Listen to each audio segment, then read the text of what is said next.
All right, let's get right into it. Today, we're going to pull back the curtain on a very specific, very powerful type of financial message. You know the kind, the ones that are designed to make you stop scrolling, feel that little jolt of anxiety, and start looking for answers. We're going to dissect its anatomy piece by piece. So often, it starts with something like this: a big, stark number with absolutely no context. Negative 47%. Boom. What is that? Well, that number is a hook. It refers to the market drop during the 2008 financial crisis. It's a classic technique, really, anchoring your emotions to a big, scary number right out of the, and just as you're trying to wrap your head around that one, they hit you with another negative 35%. This one, that's from the COVID crash in 2020. The message they're sending is crystal clear. Disaster isn't some one-time thing. It's happened before, and you better believe it can happen again. And this is where it gets really clever. They take those abstract numbers and translate them into something that hits you right in the gut.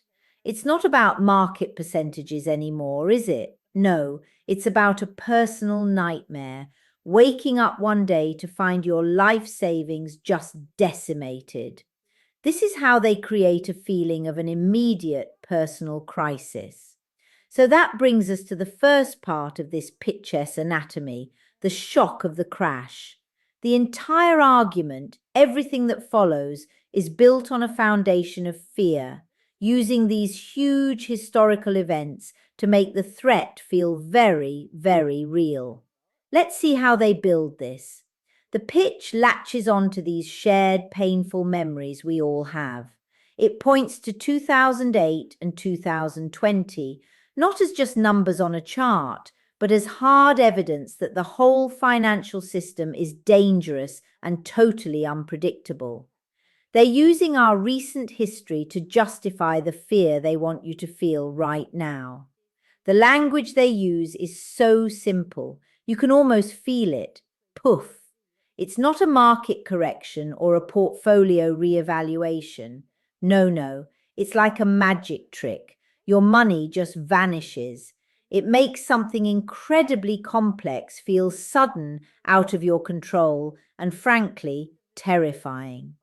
So once that fear is locked in, the pitch moves to its next critical step, making it all about you.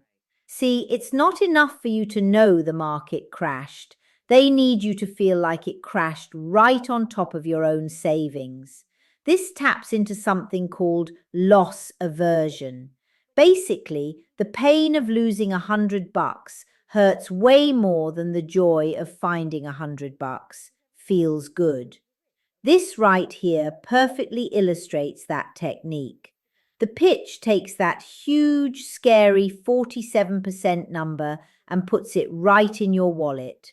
Your $1 stock is now worth less than 50 cents. Your savings cut in half. It turns an abstract percentage into a concrete, devastating personal loss. And here comes the big pivot. After making you feel that loss, the pitch completely reframes what you're doing right now.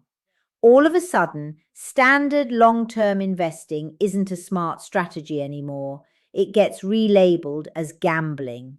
This is the moment it's all designed for, to make you doubt the very foundation of your own financial plan. Okay, so you're scared. The problem feels personal. Now what? Well, the pitch has to offer you a way out, and you can bet it's going to be simple. This is Act 3, presenting the solution not as some complex financial product, but as a simple, essential safety device. And here it is, the solution. They're offering capital protection. Just listen to the language here. The words locked and safe are chosen so deliberately. Those aren't financial terms, they're words of pure security, designed to be the perfect antidote to all that fear they just built up. This right here is the masterstroke, the seatbelt analogy. Why is it so effective? Because everyone understands what a seatbelt is. It's not jargon, it's just common sense. It turns a potentially complicated financial strategy into something that feels simple, familiar, and absolutely essential. I mean, you wouldn't drive without one, right? So why would you invest without one? Then they lay out the benefits. You can still make progress, move forward, but you've got a safety net. And then comes this powerful little psychological nudge, the appeal to authority. The wealthy know this. This whispers to you that you're being led in on a secret that up until now was only for the elites. That leads us to the grand finale, the most important part of the whole pitch. The goal was never just to inform you or to scare you. The real goal is to get you to act. This is the call to action, where the whole message shifts from explaining a problem to driving a very specific behavior. So let's lay out the entire formula. Step 1, create fear using real-world crashes.